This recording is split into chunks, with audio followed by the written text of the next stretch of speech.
Viewers, ছবি দেখে নিশ্চয়ই বুঝে গেছেন আজকে আমি একটা ইন্ডিয়ান রেসিপি করছি। এর নাম ঢোকলা। এটি তৈরি করতে বেসন প্রয়োজন, আর আমি ফ্রেশ বেসন নিয়েছি এখানে 250 গ্রাম। চেষ্টা করবেন বেসনটা যাতে ফ্রেশ হয়, ঘরে তৈরি করা হলে তো আরও ভালো।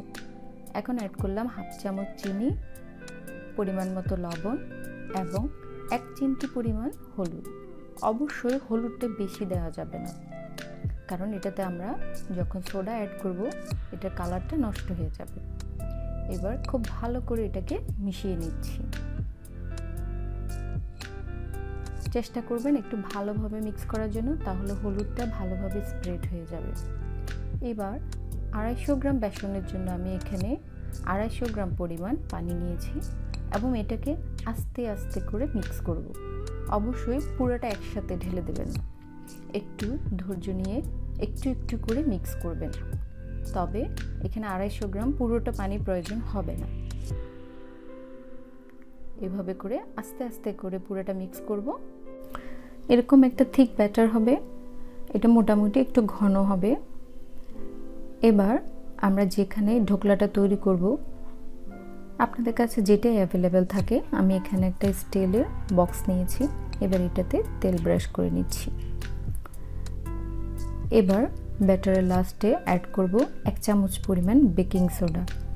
বেকিং সোডাটা পরে দেওয়ার কারণ হচ্ছে, এটা দেওয়ার পরে আমরা খুব দ্রুত এটাকে ভাপে দিয়ে দেব, কোনোভাবে এটাকে রেস্ট করতে দেওয়া যাবে না। আর সে কারণে বেকিং সোডাটা শেষে ব্যবহার করা হচ্ছে। আমরা 1 মিনিটের মতো ভালো করে হুইপ করে নিয়েছি। এখন এটাকে ভাপে দিব। আমি কিন্তু বক্সে একটা পেপার দিয়ে দিয়েছি তেলের উপরে। দেখুন 15 মিনিট পরেই মোটামুটি ঢোকলাটা হয়ে গিয়েছে। এটা 15 থেকে 20 মিনিটের বেশি লাগে না। এরপর আমরা এটা তুলে নিলাম এবং কাছাটা একটু আলাদা করে দিচ্ছি। এই জিনিসটা একটু তাড়াতাড়ি করব, তাহলে আর সাইডটা শক্ত হয় না। পেপারটা দেওয়াতে আমার তুলতেও খুব সহজ হয়েছে। এখন এই পেপারটা ছাড়িয়ে নিচ্ছি।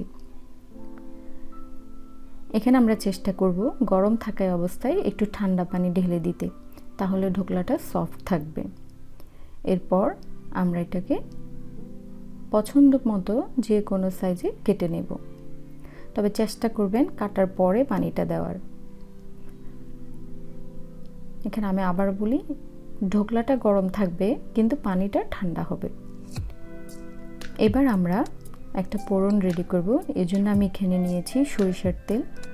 এটা 3 টেবিল চামচ পরিমাণ হবে। এরপর আমি এখানে দেব গোটা জিরা। গোটা জিরার কিন্তু আলাদা একটা স্মেল আসে। আপনারা চাইলে 5 ফোড়নটাও ব্যবহার করতে পারেন। এবং দিয়ে দিচ্ছি কিছু কাঁচামরিচ, সামান্য চিনি এবং পরিমাণ মতো লবণ। অবশ্যই চিনিটা কোনোভাবেই বাদ দেওয়া যাবে না। সাথে দিলাম সামান্য পানি এবং এটাকে আমরা 2 মিনিট পরিমাণ একটু ফুটিয়ে নেব। আপনারা অবশ্যই এই পোড়নটা দেওয়ার চেষ্টা করবেন।